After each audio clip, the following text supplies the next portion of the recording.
ኢትዮጵያ ውስጥ አሁን ያለው ችግር የእያንዳንዳችን ችግር ነው። የሁሉም ህዝብ ችግር ነው። የጋራ ችግር ነው። በቃ ይሄ አገዛዝ በተለይም ይሄ ጠቅላይ ሚኒስትር በስልጣን ላይ እስካሉ ድረስ ከቀውስ ወደ ቀውስ ነው የምንሸጋገር። ከመኖር ወደ አለመኖር ነው የምንሸጋገር። ጦርነት መቆም አለበት።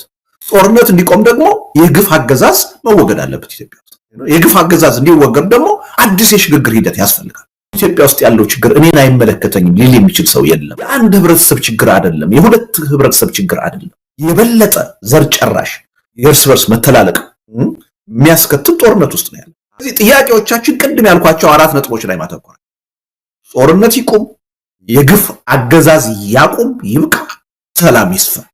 የኢትዮጵያ ህዝብ ቀዳሚ አጀንዳዎች እነዚህ ናቸው።